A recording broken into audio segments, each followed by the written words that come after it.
Assalamu alaikum. Now we are going to study fatty acid, triglycerol, TGs and ketone bodies metabolism. तो हम इस chapter को 3 parts में divide करेंगे. तो फर्स्ट पार्ट में इंशाल्लाह will try to cover more and more. तो यहाँ पर देख लेते हैं. सबसे पहले हमारे पास फंक्शन ऑफ फैटी एसिड के फंक्शन कौन से होते हैं. जो पार्ट ऑफ मेम्ब्रेन का पार्ट होता है, इसके बाद सोर्स ऑफ एनर्जी भी है. फिर हमारे पास ये ब्लड में किस तरह ट्रांसपोर्ट होता है. शॉर्ट चेन फैटी एसिड होता है ना, वो हमारे पास एल्ब्यूमिन के साथ मिलकर ट्रांसपोर्ट हो रहे होते हैं. फिर ये मेम्ब्रेन प्रोटीन को जोड़ के भी रखता है. उसके बाद हाइड्रोफोबिक बैरियर के तौर पर भी एक्ट करता है. उसके बाद ये हार्मोन का प्रिकर्सर भी है, जैसे प्रोस्टाग्लैंडिन हो गया, विटामिन डी हो गया, और इंसुलेशन भी प्रोवाइड कर रहा होता है. अब जो है आगे इसके पीछे भी थोड़ा सा स्टिकी नोट के पीछे भी लिखा है फॉर्म्स ऑफ फैटी एसिड कौन कौन सी हैं. सिस फॉर्म है, ट्रांस फॉर्म है, फ्री भी है. उसके बाद क्या होगा, एस्टेरिफाइड भी होती है, सैचुरेटेड भी होती है, और अनसैचुरेटेड फॉर्म्स भी होती हैं. ये देयर आर 6 फॉर्म्स. ओके, फिर हमारे पास आ जाता है यहाँ पर ये भी देख लेंगे फैटी एसिड. जैसे कि हमारे पास क्या होगा, फैटी एसिड को कौन एक्टिवेट करवा रहा होता है. फैटी एसिड को हमारे पास फैटी एसिड जैसे कि एक्टिवेटेड फॉर्म होती है किसकी, हमारे पास क्या होगा, एसिडिक एसिड की. ये एक्टिवेटेड एसिटाइल को इसको एक्टिवेट करवाता है. और फिर ये जो अब ग्लूकोज किस तरह फैटी एसिड में कन्वर्ट होता है, तो इसके लिए ये आप लोगों ने ये ग्राफ करना है. तो ग्लूकोज सबसे पहले किसके अंदर कन्वर्ट हुआ, ग्लिसरॉल 3 फास्फेट के अंदर. फिर ये ग्लिसरॉल 3 फास्फेट के अंदर टीजीज के अंदर कन्वर्ट हो गया. टीजीज क्या होती हैं. अब टीजीज में जब भी ब्रेक डाउन होना होता है, टीजीज क्या होते हैं, ट्राइग्लिसराइड मतलब 3 फैटी एसिड मिलेंगे, और फिर क्या होगा, ग्लिसरॉल मिलेगा. तो क्या होगा, एस्टेरिफाइड होंगे तो टीजीज बनेंगे. टीजीज जब टूटेंगे तब ग्लिसरॉल फैटी एसिड ही निकलेगा ना. तो ग्लिसरॉल दोबारा ग्लिसरॉल 3 फास्फेट बना देगा, और फैटी एसिड जो होंगे वो क्या बनाएंगे, फैटी एसाइल कोए. फैटी एसाइल कोए दोबारा मिलकर क्या बना देगा, टीजीज बना देगा. लेकिन अब ये जो अब यहाँ पर जो फैटी एसाइल कोए ये क्या बनाता है, हमारे पास एस्टाइल कोए भी बनाता है. एस्टाइल कोए मेलानोइल कोए में चेंज होता है, मेलानोइल कोए दोबारा फैटी एसाइल कोए में चेंज होता है. फैटी एसाइल कोए फिर टीजी बना देता है. इस तरह फिर हमारे पास आ जाता है बेसिकली फ्री फैटी एसिड क्या होगा, फ्री फॉर्म में एग्जिस्ट करते हैं. मतलब ये एस्टेरिफिकेशन नहीं होती इनकी, ये फ्री फॉर्म में एग्जिस्ट कर रहे होते हैं. जबकि क्या होगा, कुछ मोर कम्प्लेक्स मॉलिक्यूल भी होते हैं, जैसे क्या होगा, ट्राइग्लाइसरॉल टीजीज हो गए. अब जो फैटी एसिड है ना, अब वो हमने पीछे पढ़ा था कि जब कुछ और टिश्यूज़ होते हैं इसको ऑक्सीडाइज करवा लेते हैं ताकि एनर्जी रिलीज़ करवाई जाए. अब देखो ना, इनका कि एनर्जी प्रोड्यूस हो सके, और ताकि या फिर कीटोन बॉडीज़ की सेंसिस के लिए भी इसे यूज़ किया जाता है फ्री फैटी एसिड्स को. अब जो टीजीज होते हैं वो किस तरह स्टोर होते हैं, वो वाइट एडिपोज टिश्यू में स्टोर होते हैं. एस्टेरिफाइड, जो एस्टेरिफाइड होता है ना फैटी एसिड, मतलब टीजीज की फॉर्म में. टीजीज की फॉर्म में मतलब क्या होगा, फैटी एसिड फ्री नहीं होते, वो एस्टेरिफाइड होते हैं, और वो वाइट एडिपोज टिश्यू में जाके स्टोर हो रहते हैं. अब अल्ट्रेशन फैटी एसिड के मेटाबॉलिज्म में जैसे कोई अल्ट्रेशन आएगी, चेंजिंग आएगी, फिर हमारे पास जो होगा ओबेसिटी हो सकती है, डायबिटीज हो सकती है, और एथेरोस्क्लेरोसिस या फिर स्टीटोरिया भी हो सकता है. उसके बाद इसका स्ट्रक्चर, फैटी एसिड का स्ट्रक्चर देख लिया जाए तो हम इस तरह देख रहे हैं. फैटी एसिड में हमारे पास क्या होगा, हाइड्रोकार्बन, हाइड्रोफोबिक हाइड्रोकार्बन की चेन होती है. इसके साइड पर क्या होता है, कार्बोक्सिल ग्रुप होता है. उस कार्बोक्सिल ग्रुप की पी के वैल्यू क्या होगी, 4.8. ठीक है. अब हमारे पास ये बात यहाँ पर बताई गई है कि ना, जैसे जो कार्बोक्सिल ग्रुप है वो आयनाइज होगा और बिकम हमारे पास क्या बन जाएगा, इसके ऊपर नेगेटिव चार्ज आ जाएगा. ठीक है. जब हमारे पास क्या पीएच ज़्यादा हो जाएगी पीके से, तो पीएच ज़्यादा होगी ना तो डी प्रोटॉन. पीएच का मतलब क्या है, अगर कम है तो फिर क्या है, मतलब कि हाइड्रोजन ज़्यादा है. लेकिन अगर पीएच ज़्यादा होगी तो फिर क्या होगा, डी प्रोटोनेट मतलब प्रोटोन कम हो जाएंगे ना, तो डी प्रोटोनेट फॉर्म क्या होगा, वो प्रीडोमिनेंट वो ज़्यादा हो जाएगी, वो प्रीडोमिनेंट डोमिनेट हो जाएगी. ठीक है. और ये जो अच्छा, ये जो एनानिक ग्रुप हमारे पास क्या होगा, अभी जो नेगेटिव चार्ज आ गया इसके ऊपर एनानिक ग्रुप होगा, इसकी वाटर के लिए एफिनिटी ज़्यादा होती है, जिस वजह से क्या होगा, अब ये इसको ना फैटी एसिड को एम्फीपैथिक नेचर देना शुरू हो गया. मतलब कि इसका हाइड्रोफिलिक भी होगा और हाइड्रोफोबिक दोनों रीजन होंगे. अब जो लॉन्ग चेन फैटी एसिड होते हैं उनमें क्या होगा, हमारे पास सिर्फ हाइड्रोफोबिक रीजन ना, मतलब सिर्फ नहीं होता बल्कि उनमें ज़्यादा हाइड्रोफोबिक रीजन ना ज़्यादा प्रीडोमिनेंट होता है. अब मोर देन क्या होगा करके, जो 90% फैटी एसिड है ना प्लाज्मा के अंदर, वो एस्टेरिफाइड फॉर्म में होते हैं. जैसे हमारे पास प्राइमरी टीजीज की फॉर्म में हो गया, इस पर एस्टर की कोलेस्ट्रॉल एस्टर हो गया, इस पर फॉस्फोलिपिड हो गया, तो मेनली इस फॉर्म में पाए जाते हैं 90%. ठीक है. अब जो आगे हमारे पास आ जाते हैं, मैंने पहले स्टिकी नोट्स को देख लेते हैं. इसमें क्या लिखा हुआ है ये देख लेते हैं जी. Excess glucose can be converted to fat के अंदर, बट क्या होगा, फैट नहीं कन्वर्ट हो सकता है ग्लूकोज के अंदर. क्यों, क्योंकि बिकॉज ग्लूकोज क्या होगा, पायरुवेट के अंदर कन्वर्ट होता है, हमें पता है. अब पायरुवेट किसके अंदर कन्वर्ट होगा, पायरुवेट डिहाइड्रोजनेज जिसके ऊपर एक्ट करेगा और एसिटाइल कोए में इसको चेंज कर देगा. अब ये रिएक्शन जो होता है ये रिवर्सिबल नहीं होता. ठीक है. जिसकी वजह से क्या होगा, अब ये एसिटाइल कोए मतलब फैट का जो कंपोनेंट है वो दोबारा पायरुवेट में चेंज नहीं हो सकता, मतलब ग्लूकोज दोबारा नहीं बन सकती, ग्लूकोज से फैट बन सकता है. अब पायरुवेट क्या होता है, किसके अंदर चेंज होना होता है, एसिटाइल कोए के अंदर और ऑक्सैलोस्टेट के अंदर. वो दोनों मिलकर क्या बना देते हैं, सिट्रेट बना देते हैं. सिट्रेट किसमें, पहले सिट्रेट क्या होगा कि एसिटाइल कोए में चेंज होगा, एसिटाइल कोए मेलानोइल कोए में चेंज होगा, मेलानोइल कोए किसके अंदर चेंज होगा, फैटी एसिटाइल कोए के अंदर, और टीजीज बन जाएंगे. सो आप लोगों को ये किस तरह चीज़ें आएंगी, प्रैक्टिस से चीज़ें आएंगी कि अब ये तो सारा प्रोसेस है ना कि सिट्रेट से बना एस्टाइल कोए से मेलोनाइल कोए बना, फिर एफेटिसाइल कोए बना और टीजेस बन गए। फिर इसके आई थिंक बैक साइड पर भी देर इज समथिंग।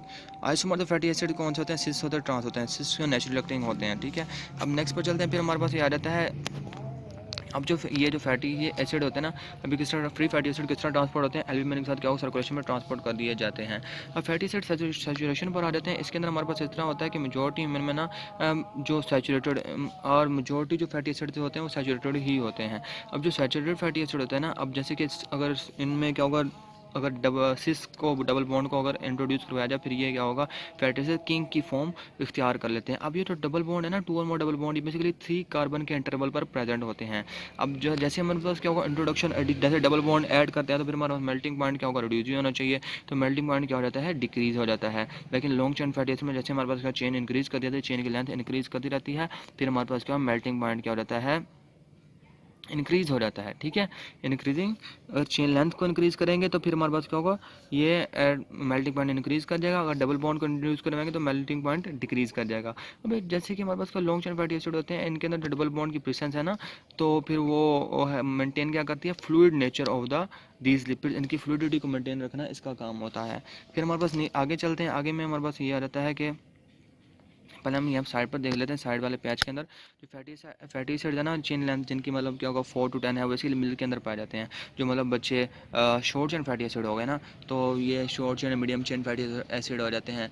तो ये हमारे पास क्या होगा, किसके अंदर पाए जाते हैं, जैसे कि जो मेमोरी ग्लैंड से जो निकल रहा होता है ना मिल्क, उनमें ये पाए जाते हैं। स्ट्रक्चर लिपिड एंड टीजेस जो होते हैं कंटेंट प्राइमरली, उनके अंदर हमारे पास जो होते हैं जो स्ट्रक्चर लिपिड्स, मतलब जिन्होंने मेम्ब्रेन के स्ट्रक्चर बनाने होते हैं या टीजेस होते हैं, उन्होंने हमारे पास क्या हो 16 कार्बन वाले एटलीस्ट होते ही होते हैं। बाकी ये तीन बहुत ज़्यादा इंपॉर्टेंट है, आपको बताना चाहिए। बेसिकली यहाँ पर 16 हमें पता है कि 16 कार्बन तक ना कोई डबल बॉन्ड नहीं होता, ये सारे सैचुरेटेड होते हैं। पाल्मिटोइक एसिड सैचुरेटेड, यहाँ तक सैचुरेटेड होते हैं। उसके बाद फिर हमारे पास क्या होगा, लिनोलेनिक एसिड के, लिनोलेनिक एसिड में मतलब क्या होगा 18:2 की रेशियो होती है, मतलब 18 कार्बन है और 2 डबल बॉन्ड है, जैसे एक 9 पर एक 12 पर है।